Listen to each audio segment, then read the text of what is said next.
তুমি শুনি অরণ্যের সাথে কেন তুমি এমন করলে?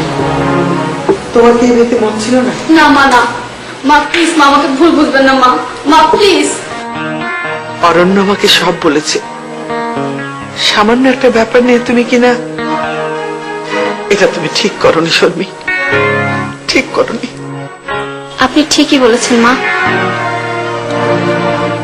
সেদিন সেই কলিং বেলের শব্দটি আমার জন্য সামান্য ছিল না। হঠাৎ সেই মুহূর্তে কলিং বেলের শব্দটি আমাকে বিচলিত করে ফেলে। সামান্য বিষয়টা নিয়ে অস্বাভাবিক আচরণ করতে শুরু করি আমি আর নিজেকে স্বাভাবিক রাখতে পারিনি মা।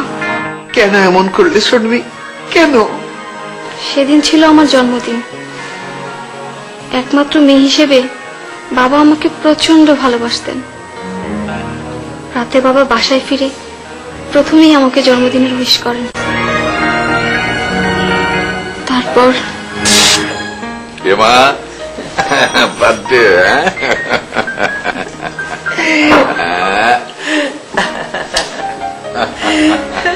কেক কাটো, কেক কাটো, কেক কাটো। Wow, happy birthday, happy birthday, happy birthday. Cake kato, cake kato, cake kato. Wow, happy birthday to you. আমি একটু মেরে দেই, স্প্রে করে দেই।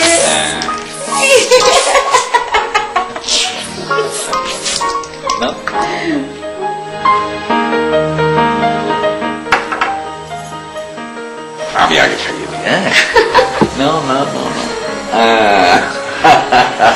আমাকে দাও দাও দাও দাও, তোমাকে একটু দেই। আমিও। দেখছি দেখো তো কে?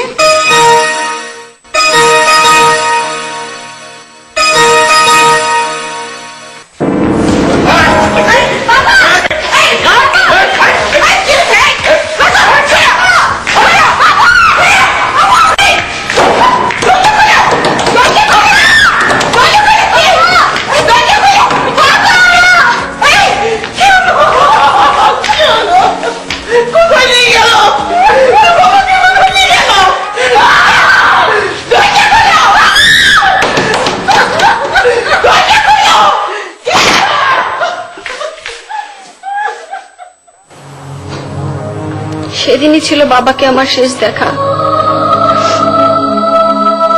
ওরা আমার বাবাকে তুলে নিয়ে গেছে।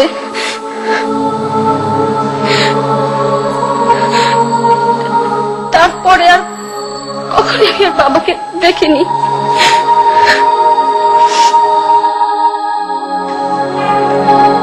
এক বছর পর ঠিক একই সময়, ঠিক একই আওয়াজে কলিং বেলটি বেজে ওঠে মা। বাবার মতো অরণ্যকে হারানোর ভয়ে মা পুরো শরীর আমার হিম হয়ে যায়। মনে হতে লাগলো বাবার মতো ভালোবাসার আরেকটি মানুষকে বোধহয় আমি হারাতে বসলাম।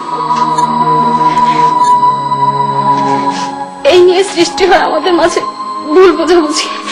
হঠাৎ কেন জানি জিদ চেপে বসলো আমার মাথায়। অরণ্য কোথায় মা? আমি অরণ্যের কাছে যাব।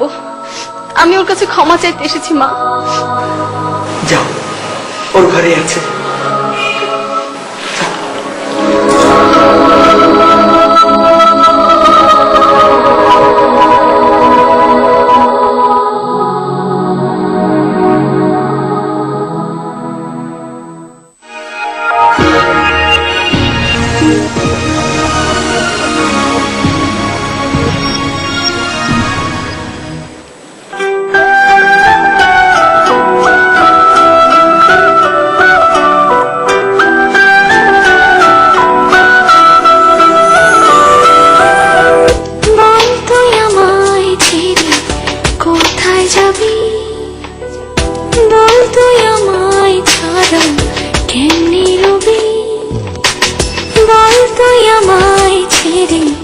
কোথায় যাবি বল তুই আমায় ছাড়া কেমনি রবি তোর পরাণে আমার মন বাঁধিয়াছি সারা জীবন তোর পরাণে